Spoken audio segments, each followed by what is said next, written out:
네, 오늘은 우리 룻기 말씀을 같이 함께 살펴보겠습니다.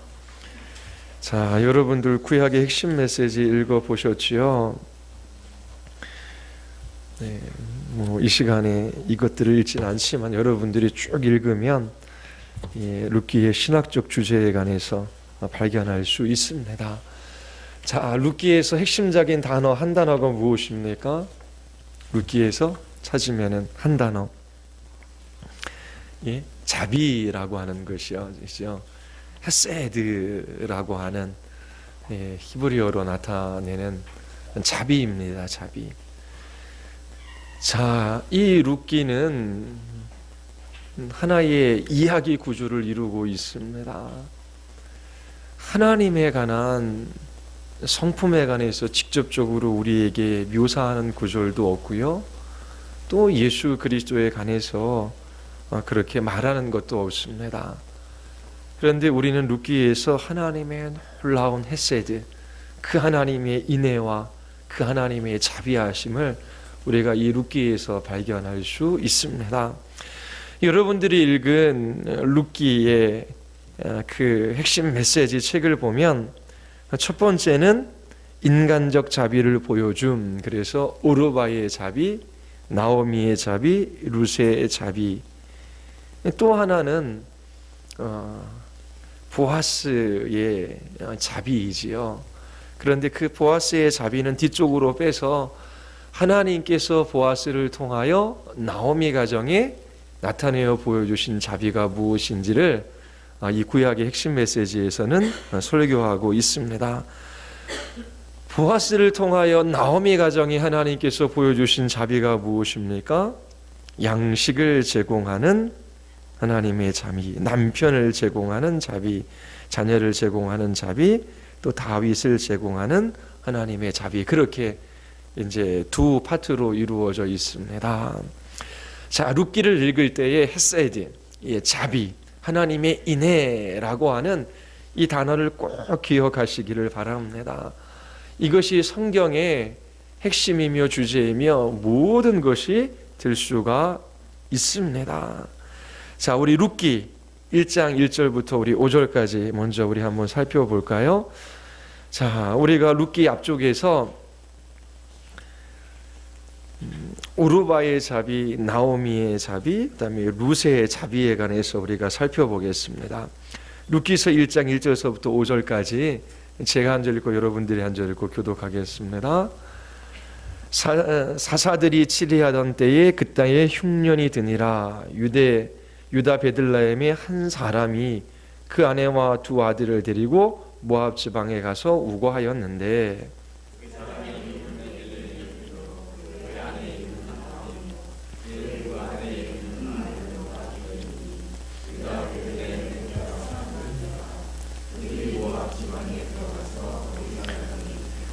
나오미의 남편 엘리멜렉이 죽고 나오미와 그 두 아들이 남았으며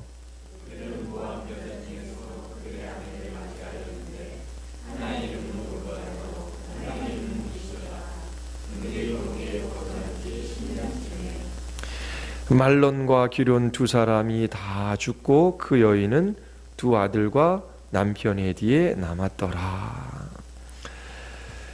이 룻기는 아름다운 사랑의 이야기입니다. 모압 족속의 한 여인 룻을 통하여 하나님께서는 다윗 왕을 이 땅 가운데 보내시지요. 다윗 가문의 이야기이기도 합니다. 룻은 다윗 왕의 증조 할머니이지요. 그리고 보아스는 증조 할아버지가 됩니다. 엘리멜렉이라고 하는 이스라엘 사람이 베들레헴에 살았습니다. 아내와 두 아들이 있었지요. 이 시대는 사사 시대입니다. 사사 시대는 종교적으로 그리고 도덕적으로 윤리적으로 아주 피폐한 시대이지요.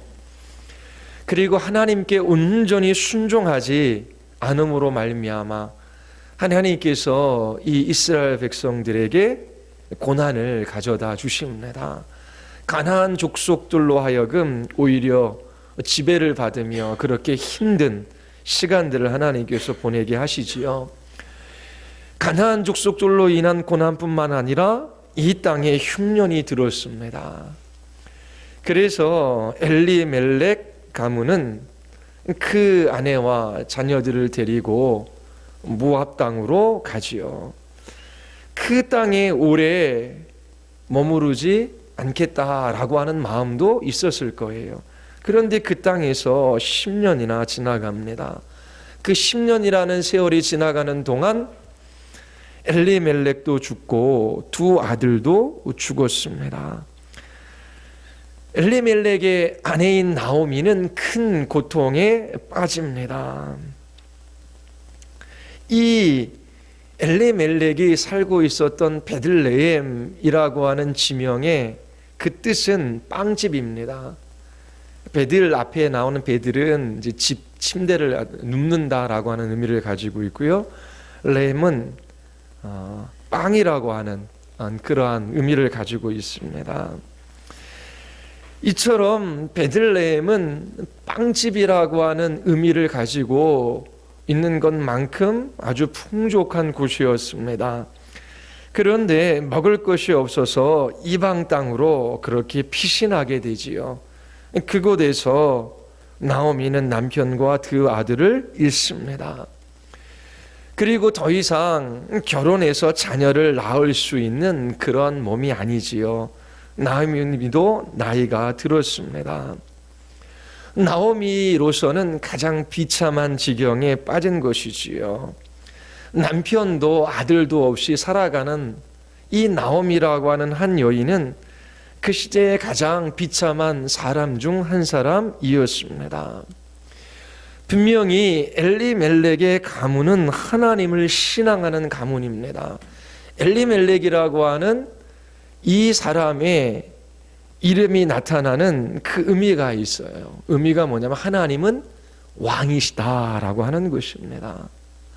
하나님은 나의 왕이십니다. 하나님께서 우리를 통치하시고 우리를 보호하시고 우리를 지키시는 나의 왕이십니다 라고 하는 이름을 가질 정도로 신앙이 있었던 사람입니다.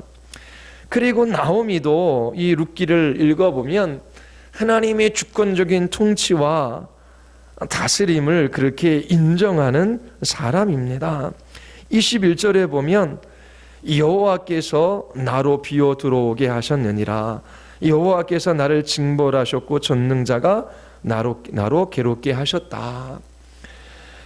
하나님께서 자신의 인생뿐만 아니라 모든 것을 통치하고 다스리시는 왕이시다라고 하는 이러한 신앙이 나오미에게도 있었습니다. 분명히 모압 땅으로 잠시 기근을 피하여 그렇게 이민을 간 것은 잘못된 선택일 수 있습니다. 그러나 분명한 것은 이 가문은 하나님을 신앙하는 가문입니다. 하나님을 신앙하는 아비멜렉 그리고 나오미에게 큰 고난이 찾아온 것이죠. 특별히 나오미는 아주 절망스러운 상황에 빠져 있습니다. 하나님을 신앙한다라고 하지만 오히려 그 신앙이 부끄러울 정도로 큰 어려움을 당하고 있는 상황입니다. 이렇게 죽음과 같은 고난의 시간들을 보낼 때에 나오미는 고향 땅으로 돌아가고자 합니다. 우리 19절서부터 20절 한번 보십시오. 19절서부터 20절. 19절 21절까지 우리 같이 한번 읽겠습니다. 이에 그 두 사람이 행하여 베들레헴까지 이르니라. 베들레헴에 이를 때에 온 성읍이 그들을 인하여 떠들며 이르기를 이가 나오미냐 하는지라. 나오미가 그들에게 나를 나오미라 칭하지 말고 말하라 칭하라. 이는 전능자가 나를 심히 괴롭게 하셨음이니라. 내가 풍족하게 나갔더니 여호와께서 나로 비어 돌아오게 하셨느니라. 여호와께서 나를 징벌하셨고 전능자가 나를 괴롭게 하셨거늘 너희가 어찌 나를 나오미라 칭하느냐 하니라. 나오미라고 하는 이름이 가진 의미는 희락입니다. 기쁨입니다. 그러나 더 이상 자기 자신을 나옴이라 칭하지 말라. 내 인생은 기쁨과 즐거움이 아니라 고난과 고통의 연속이다. 나는 말하라. 그렇게 고향에 돌아와서 그를 맞이하는 사람들에게 자기 자신의 이름을 이제 말하라, 부르라 하고 그렇게 말하고 있습니다. 나오미는 희락이라고 하는 이름을 가졌던 여인입니다. 하나님이 그와 함께 하시고 또 하나님으로 말미암은 기쁨과 즐거움이 그에게 있었지요. 그런데 이제 모압 땅에서 남편과 두 아들을 이룬 후 자기 자신의 고향 땅으로 돌아왔어요. 고향 땅에 돌아왔지만 그에게 희망은 보이지 않습니다. 베들레헴으로 돌아왔다라고 해서 더 나은 삶을 살아갈 가능성이 전혀 없었던 것이지요. 이처럼 인생의 가장 큰 절망 속에 있었던 한 여인의 이야기를 우리에게 성경이 들려주고 있습니다. 그런데 룻기의 끝은 이 절망스러운 여인이 찬송과 기쁨과 영광 속에 그렇게 살아감을 우리에게 나타내어 보여주고 있습니다. 룻기 4장 한번 보십시오. 나오미의 결론을 우리에게 보여주고 있는데요. 룻기 4장 13절부터 17절까지입니다. 제가 한 절 읽고 여러분들이 한 절 읽고 교독하겠습니다. 이에 보아스가 룻을 취하여 아내를 삼고 그와 동침하였더니 여호와께서 그로 잉태케 하심으로 그가 아들을 낳은지라.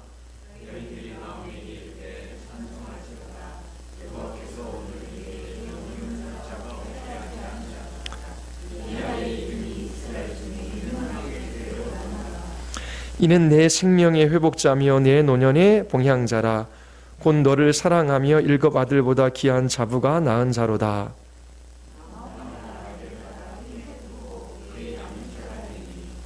그 이웃 여인들이 그에게 이름을 주되 나오미가 아들을 낳았다 하여 그 이름을 오벳이라 하였는데 그는 다윗의 아비인 이새의 아비였더라.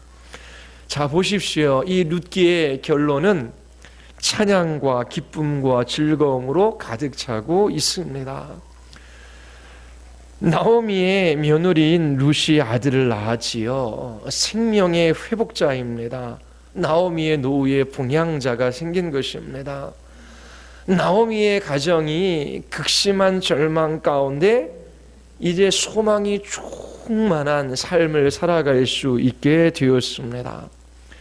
이 룻기의 서론과 결론은 대조를 이루고 있어요. 어떻게 이렇게 소망 없는 인생이, 소망 없는 한 가문이 이렇게 기쁨과 즐거움의 결말을 맺을 수 있게 되었을까요? 이것이 룻기의 중요한 주제입니다. 그것은 헤세드, 사랑 때문입니다. 사랑. 특별히 룻의 사랑과 보아스의 사랑이지요. 헤세드, 여기서 인해라고 하는 것은 헌신적인 희생을 나타내는 단어입니다. 특별히 사랑하는 대상에 자기 자신을 얽매이는 것을 나타냅니다. 그 사람이 내가 사랑하는 대상이 누구냐라고 하는 것은 상관이 없습니다. 사랑하는 대상에 나를 얽매이게 하고 그를 향하여 헌신적이고 희생적인 그러한 사랑의 삶을 살아가는 것이 헤세드입니다. 자기 자신의 모든 것을 포기하는 죽음과 같은 사랑입니다. 나오미가 어떻게 이 비극적인 삶 속에서 소망이 넘치는 삶을 살아갈 수 있게 되었는지 우리가 살펴보도록 하겠습니다. 우리 앞쪽으로 돌아가 룻기 1장 6절서부터 우리 22절까지인데요. 우리 같이 한번 우리 살펴보도록 하겠습니다. 룻기 1장 6절서부터 제가 한 절 읽고 여러분들이 한 절 읽고 우리 교독하겠습니다. 그가 모압 지방에 있어서 여호와께서 자기 백성을 권고하사 그들에게 양식을 주셨다 함을 들었으므로 이에 두 자부와 함께 일어나 모압 지방에서 돌아오려 하여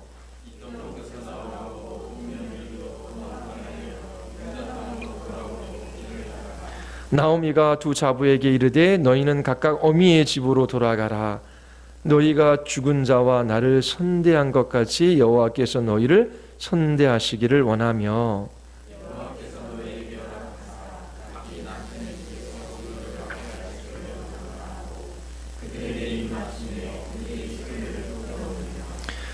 나오미에게 이르되 아니니이다. 우리는 어머니와 함께 어머니의 백성으로 돌아가겠나이다.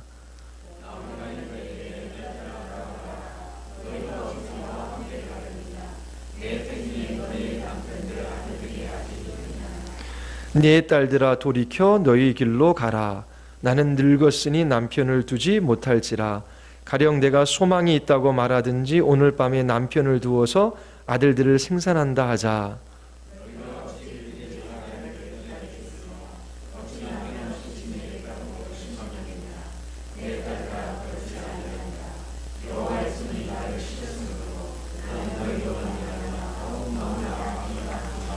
예, 두 며느리를 향한 나오미의 자비를 우리가 발견할 수 있습니다.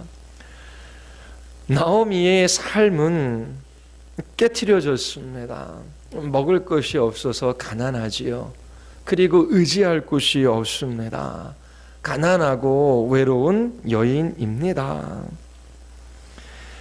두 며느리가 그와 함께 산다면 외로움이 좀 덜하겠지요. 그리고 젊은 며느리들이 일을 한다면 그래도 어느 정도 가난은 벗어날 수 있습니다. 그런데 나오미는 며느리들에게 떠나갈 것을 그렇게 요청합니다. 너희 어머니, 너희 백성으로 돌아가라. 왜냐하면 나와 함께 너희들이 지낸다라고 하는 것은 아무런 소망 없는 삶을 선택하는 것이기 때문에 그렇습니다. 며느리들에게 자유를 주는 것이죠. 그리고 결혼할 기회를 주는 겁니다. 그리고 자녀를 낳았을 때에 그들이 그렇게 든든한 의지할 곳이 생기게 되는 것이지요. 이처럼 나오미는 자기 자신에게 하나님께서 허락하신 두 자부를 그 민족으로 돌려보내는 것을 통해서 더 외로움 속으로, 더 자기 자신이 홀로 고통당하는 삶의 선택을 하는 것이지요. 이것이 나오미가 두 며느리를 향한 자비를 나타내는 장면입니다.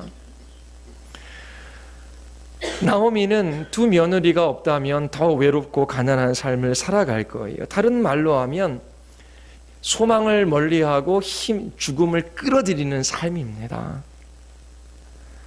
그런데 여기에서 두 자부는 어머니를 선택함이 어머니를 따르겠다라고 합니다. 우리 14절서부터 우리 22절까지 우리 한번 보겠습니다. 그들이 소리를 높여 다시 울더니 오르바는 그 시모에게 입맞추되 롯은 그를 붙잡았더라.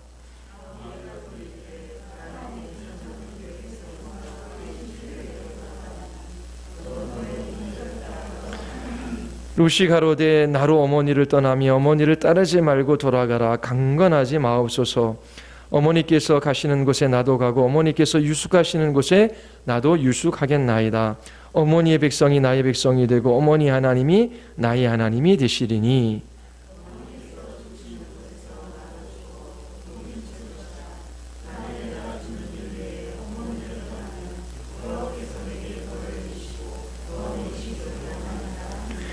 나오미가 룻의 자기와 함께 가기로 굳게 결심한 것을 보고 그에게 말하기를 그치니라.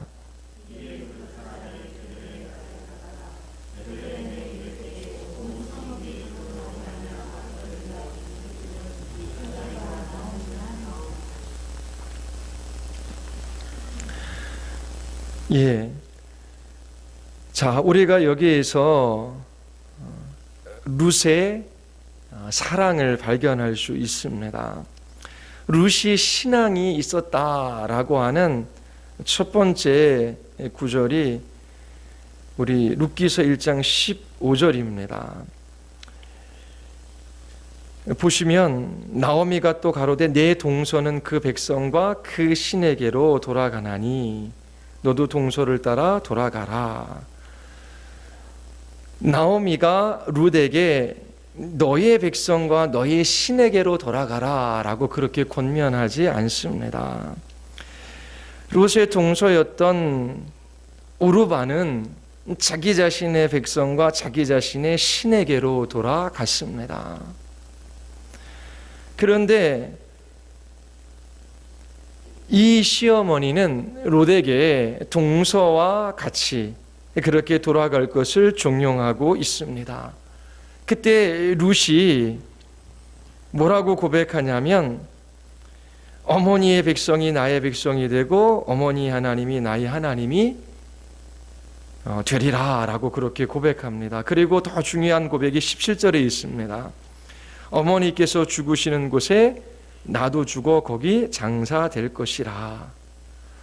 이게 무슨 말입니까?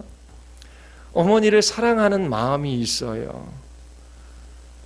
그 어머니를 따라 봉양하겠다라고 하는 것이지요. 그럼 어머니가 죽게 되면 어떻게 됩니까? 자기 자신의 가족이 있는 이 모압 땅으로 돌아올 수 있는 것 아닙니까? 그런데 룻은 어머니가 죽어 장사되는 그곳에 자기도 장사될 것이다 라고 그렇게 고백하고 있는 것입니다. 나오미의 두 자부를 향한 사랑을 보면 분명히 헤세드의 사랑은 있지만 그 사랑이 잘못 드러날 수도 있습니다. 왜냐하면 그 며느리들에게 모압 땅으로 돌아가라 라고 하는 것은 다시금 그 땅에 신을 섬길 수도 있는 문제입니다. 그래서 그 사랑의 중심이 하나님이 되지 않으면 그 사랑 자체가 우상이 될 수 있습니다. 사랑이 하나님이 아니지요. 하나님이 사랑이십니다. 나오미는 사랑을 했지만 그 사랑이 하나님 중심적이지 않은 왜곡된 사랑으로 나타날 수 있는 분명한 문제가 있었습니다. 그런데 룻의 사랑은 하나님 중심적인 사랑임을 우리가 발견할 수 있습니다. 왜냐하면 단지 어머니를 향한 사랑 때문에 어머니를 따르겠다라고 하는 것이 아니지요. 어머니가 죽으면 자기 자신의 가족으로 돌아가면 되는데 어머니가 죽는 곳에 나도 장사 지내겠다, 나도 죽겠다라고 하는 것입니다. 이것을 통해서 이 룻의 사랑은 단지 어머니를 향한 사랑을 뛰어넘는 하나님의 사랑이 그 마음에 있음을 우리가 발견할 수 있습니다. 룻의 이 사랑을 보십시오. 이 룻의 사랑은 복음이 무엇인지를 우리에게 보여줍니다. 어머니를 봉양하러 쫓아갑니다. 그러기 위해서는 일을 해야 되지요. 그리고 어머니와 함께 둘이 살아가는 그 삶이 결코 복된 삶일 수 없습니다. 앞으로 결혼도 할 수 없고 가정을 이룰 수 있는 희망도 이 롯에게는 없었습니다. 롯과 아브라함을 한번 비교해 보십시오. 아브라함은 하나님의 부르심이 있었지요. 롯에게는 그와 같은 부르심이 있었습니까? 하나님께서 롯을 부르셨다라고 하는 그 부르심도 없고 롯에게 주어진 약속의 말씀도 없습니다. 또 자기 자신의 고향 땅을 떠나 이 베들레헴에서 가서 살아가는 것이 결코 쉬운 일이 아니지요. 왜냐하면 베들레헴에서는 이방 여인에 불과합니다. 이스라엘 백성들이 이방 족속들을 어떻게 생각했습니까? 사람 취급을 하지 않았지요. 롯에게는 무엇인가 약속된 것이 하나도 없습니다. 모압이라고 하는 그 족속이 어떻게 생겼는지 아시지요? 모는 누구라고 하는 의미이고 압은 아비입니다. 모압은 내 아비가 누구냐라고 하는 의미를 가지고 있어요. 롯과 그 딸이 근친상간을 통해서 생겨난 민족입니다. 가나안 땅에 들어오기 전 그 동편에서 이 모압 족속과의 갈등이 있었습니다. 이스라엘 사람들이 이 모압 족속을 그렇게 사춘간이지만 좋아하지 않았어요. 대적적인 관계에 있는 것이지요. 그런데 그 시대의 여인은 비천한 사람이었고 또 남편을 잃은 사람은 더 비천해요. 그리고 자기 자신의 족속도 아니고 이렇게 이방 땅에서 살아가는 여인의 삶은 더 비참한 것이지요. 룻은 선택의 기로에 서 있습니다. 자기 자신의 민족으로 돌아가 자기 자신의 고향 땅에 계속 머물며 그렇게 결혼도 하고 아이도 낳고 살아갈 것인가, 아니면 아무런 소망 없는 시어머니를 따라 한 번도 가보지 않은 그러한 이 베들레헴에서 살 것인가, 선택의 기로에 놓여 있습니다. 어떤 선택을 합니까? 희망도 없고 소망도 없고 도와줄 사람도 없고 더 멸시와 수치를 당할 수밖에 없는 길을 선택합니다. 이 룻의 선택이 바로 헤세드입니다. 헌신적이고 희생적인 사랑이지요. 이렇게 어머니를 사랑한다라고 해서 돌아오는 대가가 없습니다. 어머니가 이 며느리의 사랑 때문에 감동했다라고 하는 말이 없습니다. 감사하다라고 하는 고백도 없어요. 오히려 베들레헴에 돌아와서 자기 자신을 말하라 라고 그렇게 부르라고 말하며 애통한 모습을 취하지요. 그리고 곡식을 주스러 나아갈 때에 이 룻만 나가지 그 시어머니도 같이 가서 거두는 일이 없습니다. 룻이 어머니를 사랑하지만 그 어머니로부터의 어떠한 대가를 원하는 그런 사랑이 아니지요. 그가 하나님의 사랑을 알았기에 하나님을 중심에 놓고 자기 자신의 소망을 포기하고 죽음의 길에 들어선 사랑입니다. 이처럼 헤세드의 사랑의 핵심은 죽음입니다. 바로 예수 그리스도의 십자가의 죽음을 우리에게 나타내어 보여주는 사랑이지요. 예수님께서 이 땅에 성육신한 것도 놀라운 헤세드입니다. 그리고 고난받고 십자가에서 죽으신 것이 그 헤세드의 핵심입니다.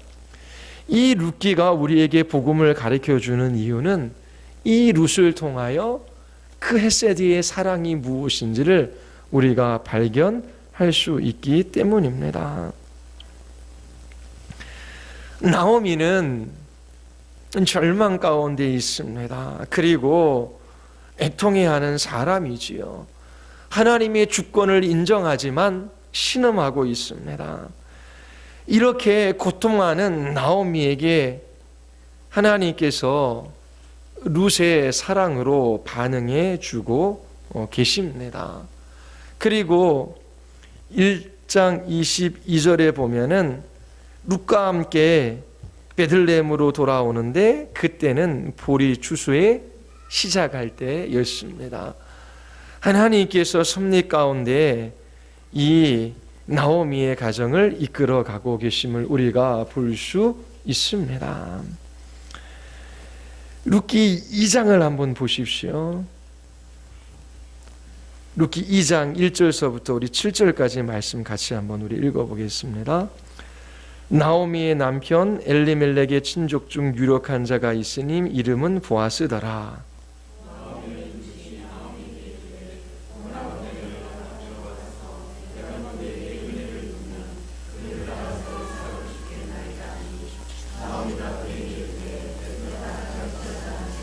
룻이 가서 베는 자를 따라 밭에서 이삭을 줍는데 우연히 엘리멜렉의 친족 보아스에게 속한 밭에 이르렀더라.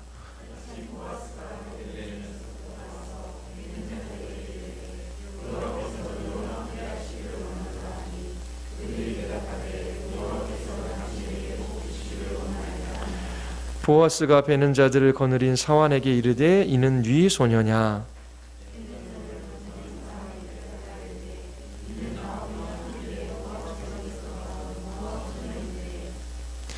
그의 말이 나로 베는 자를 따라 단 사이에서 이삭을 죽게 하소서 하였고 아침부터 와서는 잠시 집에서 쉰 후에 지금까지 계속하는 중이니이다.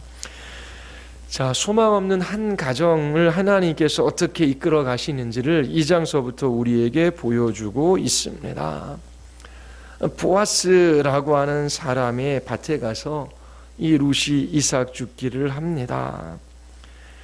이방 여인이 이스라엘 사람들이 거하고 있는 그 땅에 들어온 것이지요. 이 룻을 보아스가 알아봅니다. 2장 12절 한번 보십시오. 우리 같이 한번 읽어보겠습니다. 여호와께서 내 행한 일을 보호하기를 원하며 이스라엘의 하나님 여호와께서 그 날개 아래 보호를 받으러 온 내게 온전한 상 주시기를 원하노라. 이 룻의 어머니를 향한 그 사랑이 보아스에게도 보이는 것이지요. 그래서 이 보아스는 하나님께서 룻을 보호해주고 그리고 상 주시기를 원하는 그러한 마음으로 룻에게 이야기를 합니다. 그리고 한번 3장을 보십시오. 3장에 보면 이 보아스를 통하여 나오미의 가정에 그렇게 곡식을 제공하시는 하나님의 자비하심이 나오고 3장 우리 1절서부터 우리 5절까지 한번 보겠습니다. 룻의 시모 나오미가 그에게 이르되 내 딸아 내가 너를 위하여 안식할 곳을 구하여 너를 복되게 하여 하지 않겠느냐.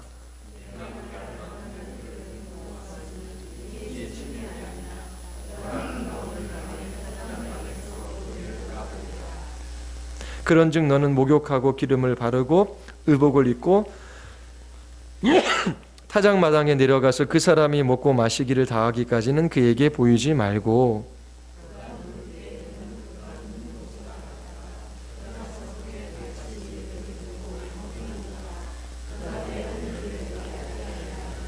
룻이 시모에게 이르되 어머니의 말씀대로 내가 다 행하리라 하니라. 우리 6절에서부터 9절까지 계속 읽겠습니다. 6절 다 같이 시작.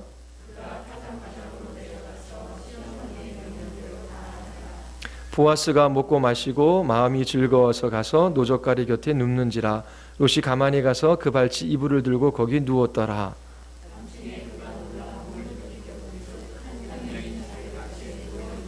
가로되 네가 누구뇨 대답하되 나는 당신의 시녀 룻이오니 당신의 옷자락으로 시녀를 덮으소서.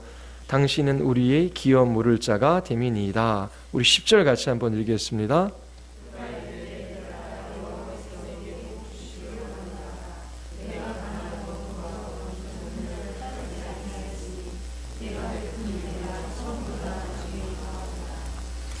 자, 여기에서 기업 물을 자에 대한 이야기가 나오는데요. 우리 25장, 레위기 25장 23절서부터 28절까지 우리 읽어보겠습니다. 레위기 25장서부터 25장 23절에서 28절까지입니다.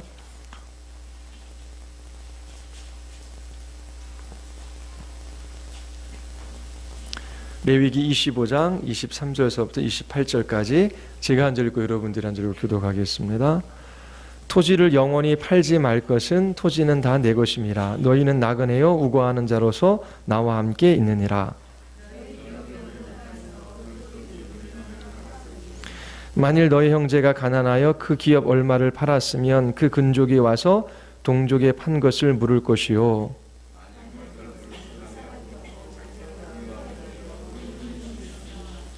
급한 해를 계수하여 그 남은 값을 산자에게 주고 그 기업으로 돌아갈 것이니라.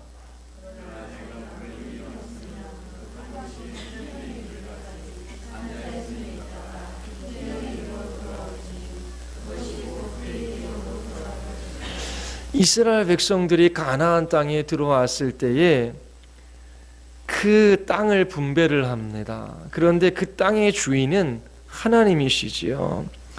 이스라엘 백성은 하나님께서 맡겨주신 그 땅에서 일할 뿐입니다. 주신 것에 대한 관리인이지요. 하나님은 그렇게 하나님이 주신 땅에서 한 가문이 계속해서 그 기업을 무르기를 원하시는 것이지요. 기업 무르기는 가난해서 땅을 팔 수밖에 없는 처지에 놓여 있는 그러한 이제 가정들이 생기는 것입니다. 그 잃어버렸던 땅을 되찾는 것이 기업 무르기입니다. 자기 스스로 돈을 벌어 잃어버렸던 땅을 찾을 수가 있지요. 자기 힘으로 그 땅을 찾을 수 없을 때에는 가까운 가족이나 친척이 돈을 내주고 그 기업을 되찾아 주는 그러한 법이 있었습니다. 또 희년이 되면 다시 원주인에게 그 기업을 돌려주어야 한다라고 하는 제도도 있었던 것입니다. 그러면 엘리멜렉의 가문에 하나님께서 주신 땅이 있는 것이지요. 희년의 때에 그 땅을 되찾을 수도 있고 또 가족이나 친족이 돈을 내주고 기업 무르기를 할 수 있는 것입니다. 이 롯이 보아스를 통해 그 기업 무르기를 요청하고 있습니다. 그때 보아스는 이 롯의 요청에 즉각적으로 응하지는 않습니다. 왜냐하면 자기 자신보다 더 가까운 친척이 이 나오미의 친척이 있기 때문이지요. 그래서 먼저 이 나오미의 가까운 친척에게 기업 무르기에 관해서 묻습니다. 만약 가까운 친척이 그렇게 하지 않을 경우 자기 자신이 하겠다라고 하는 것을 이 보아스가 룻에게 이야기를 합니다. 우리 룻기 4장을 한번 보십시오. 4장 1절서부터 6절까지입니다. 보아스가 성문에 올라가서 거기에 앉았더니 마침 보아스의 말하던 기업 물을 자가 지나는지라. 보아스가 그때 이르러 아무여 이리로 와서 앉으라. 그가 와서 앉으매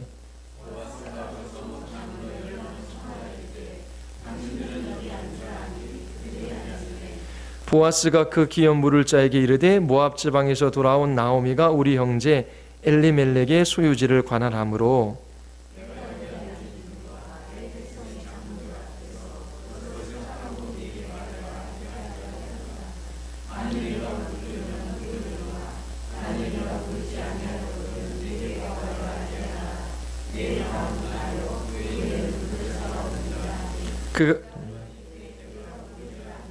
보아스가 가로되 내가 나오미의 손에서 그 밭을 사는 날에 곧 죽은 자의 아내 모압 여인 룻에게서 사서 그 죽은 자의 기업을 그 이름으로 있게 하여야 할지니라.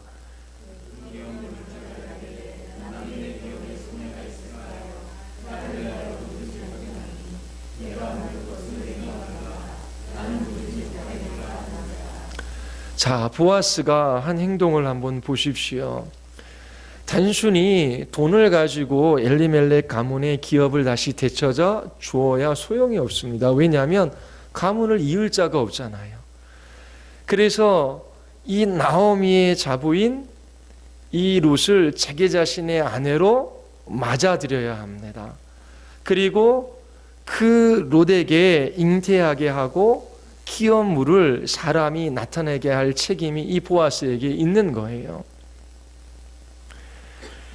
보아스가 롯과 결혼하는 것은 큰 손해를 감수해야만 하는 일입니다. 엘리멜렉 가문의 땅을 되찾아 주는데도 돈이 들어가고요. 그것뿐만 아니라 롯과 나오미를 먹여야 합니다. 그리고 아이를 낳았을 때도 그 아이를 먹여서 기를 책임이 이 보아스에게 있습니다. 롯을 자기 자신의 아내로 얻는 순간 그 엘리멜렉의 가문을 살리기 위하여 많은 희생과 헌신, 손해를 감수해야 하는 것이지요. 보아스가 이 룻을 자기 자신의 아내로 맞아들이고 그렇게 헌신하며 희생하지 않는다면 이 가문은 소망이 없는 것입니다.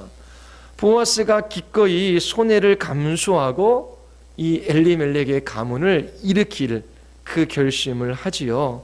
우리 4장 9절과 10절 우리 같이 한번 읽어보겠습니다. 보아스가 장로들과 모든 백성에게 이르되 내가 엘리멜렉과 기련과 말론에게 있던 모든 것을 나오미의 손에서 산 일에 너희가 오늘날 증인이 되었고 또 말론의 아내 모압 여인 롯을 사서 나의 아내로 취하고 그 죽은 자의 기업을 그 이름으로 있게 하여 그 이름이 형제 중과 그곳 성문에서 끊어지지 않게 하며 너희가 오늘날 증인이 되었느니라. 이렇게 해서 보아스가 롯을 아내로 맞아 드립니다.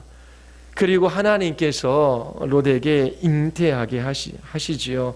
4장 13절입니다. 우리 같이 한번 읽을까요? 이에 보아스가 롯을 취하여 아내를 삼고 그와 동침하였더니 여호와께서 그로 잉태하게 하심으로 그가 아들을 낳은지라.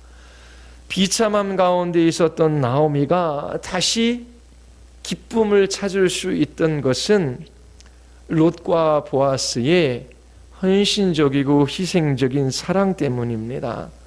헤세드 때문이지요. 자기의 이익을 포기하는 사랑이 나오미의 가문을 일으키게 한 것입니다. 이것이 예수 그리스도의 십자가의 사랑을 우리에게 나타내기 때문에 이 룻기는 구약의 복음서일 수 있는 것입니다. 타락한 인간의 본성은 자기중심적인 삶을 살아갑니다. 사랑을 하더라도 대가를 요구하지요. 그리고 사랑할 만한 사람을 사랑합니다. 신자라고 할지라도 자기중심적인 관계를 맺습니다. 무엇인가 조금 있을 때에 나누어 줄 수 있는 것이지 아무것도 없을 때에 줄 수 있는 것이 아니지요. 그래서 무엇인가 있을 때에 사랑할 수 있다라고 그렇게 생각하고 조금은 베푸지만 이 헤세드의 사랑은 무엇인지 알지 못하고 살아갈 수 있는 것입니다. 비극에 빠진 한 가문 그리고 절망한 한 사람이 다시 회복되는 것은 이 헤세드, 이 헌신적인 사랑입니다. 상대방의 유익을 위하여 자기 것을 포기하는 사랑이지요. 그 사랑은 대가를 요구하는 사랑이 아닙니다. 룻이 그 어머니를 향하여 이 헤세드의 사랑을 나타내어 보여줍니다. 어머니로부터 어떠한 대가를 요구합니까? 어머니를 사랑할 때에 무엇인가 자기에게 좋은 것이 주어질 것이라고 하는 소망이 있었습니까? 그런 것이 전혀 없었습니다. 자기 자신을 어머니와 함께 한 몸으로 묶는 것이지요. 그리고 대가가 없을지라도 그 사람이 어떠한 사람이라고 할지라도 그렇게 희생하고 헌신하는 그 사랑이 룻을 통해서 나타난 것입니다. 또 보아스를 통하여 이 엘리멜렉의 가문에 그 하나님의 헤세드의 사랑이 나타난 것이지요. 보아스가 룻을 아내로 맞이하고 기업 무르기를 할 때에 그 사랑으로 말미암아 돌아올 대가보다 희생이 훨씬 더 큰 것이었습니다. 이 보아스와 룻의 사랑은 이스라엘 백성들을 향한 하나님의 사랑을 우리에게 나타내어 보여주십니다. 그리고 우리를 향한 하나님의 사랑이 어떠한지를 우리에게 가르쳐 주는 것이지요. 구속이라고 하는 것은 기업 무르기입니다. 우리가 우리의 힘으로 우리 스스로를 구원할 수 없지요. 예수 그리스도 그분께서 십자가에 죽으시고 그 하나님의 말씀에 순종하심으로 우리를 죄에서 구속하여 주셨습니다. 우리의 생명이, 우리의 소망이 우리에게 달린 것이 아니라 예수 그리스도에게 달려 있는 것이지요. 예수님이 구속하기 위하여 자기의 피값으로 그렇게 십자가에서 대가를 치르시고 우리를 구원해 내셨습니다. 무조건적인 사랑입니다. 그리고 이타적인 사랑이지요. 이 사랑이 있었기 때문에 우리가 구원받을 수 있었습니다. 루키는 그리스도와 교회의 아름다운 사랑의 연합이 무엇인지 우리에게 보여주고 있는 그러한 성경입니다. 하나님이 보아스를 선택해서 하나님의 사랑을 나타내어 보여주신 것입니다. 가족 간의 관계이든 이웃 간의 관계이든 상대방에게 이처럼 헤세드의 사랑을 나타내어 보여주는 삶을 살아가게 하시기 위하여 하나님께서 우리를 구원하신 것입니다. 하나님의 은혜로 하나님께서 우리를 구원하셨기에 우리가 그 은혜와 사랑을 받은 자로 사랑할 수 있게 된 것입니다. 그런데 이 사랑은 결코 쉬운 사랑이 아니에요. 왜냐하면 자기 죽음의 길이 있기 때문입니다. 나오미의 사랑이 온전하진 않았지만 두 자부를 고향 땅으로 보내는 그 사랑은 헤세드의 사랑의 일면을 가지고 있습니다. 더 외롭고 힘든 삶 속으로 들어가는 선택이지요. 룻의 선택도 그렇습니다. 어머니를 사랑해서 그 어머니를 따라 베들레헴으로 들어가는 그 길은 죽음의 길입니다. 그 모압 땅에서 살아가는 것과 비교할 수 없는 더 큰 고통이 그에게 주어질 것입니다. 그런데 그 고통을 감내하고 어머니를 따라 베들레헴으로 들어갔습니다. 룻을 향한 보아스의 사랑도 마찬가지입니다. 자기 자신의 재물과 또 자기 자신의 삶을 희생하지 않아도 되었습니다. 그런데 한 가문을 일으키기 위하여 자기 자신을 희생하며 헌신하는 보아스로 말미암아 한 가문이 다시 일어나게 됩니다. 사랑에는 고통과 희생이 동반됨을 우리가 룻기서를 통해서 볼 수 있어요. 희생과 헌신, 그것으로 인하여 고통이 없는 사랑은 없다라고 하는 것입니다. 그런데 그렇게 사랑한다라고 해서 그 사랑을 세상이 알아주거나 내가 사랑하는 사람이 내가 사랑한 것만큼 나에게 대가를 지불하고 아니면 나를 사랑한다라고 하는 그런 보장이 있는 사랑이 아닙니다. 그래서 사랑하는 사람들의 눈가에는 눈물이 있습니다. 마음이 상하지요. 왜 마음이 상합니까? 사랑하겠다라고 결단하고 희생하고 헌신적인 삶을 살아가는데 거기에 고통이 따르는 거예요. 그러니까 마음이 상하는 것이지요. 그리고 그 사랑을 자기 자신의 힘으로 감내할 수 없기에 애통한 마음이 있는 것입니다. 하나님 앞에 울지 않고는 하나님이 주시는 은혜와 사랑으로 이 헤세드의 사랑을 나타낼 수가 없기 때문에 그래요. 그리스도인이 되었다라고 하는 것은 하나님의 이 헤세드가 무엇인지를 경험한 것입니다. 맛보아 안 것입니다. 그 아들을 십자가에 내어주심으로 우리를 구속하신 그 놀라운 헤세드를 그리스도인들은 경험했어요. 하나님께서 사랑할 만한 사람을 사랑하신 것이 아니라 사랑할 수 없는 죄인을 사랑하신 것이지요.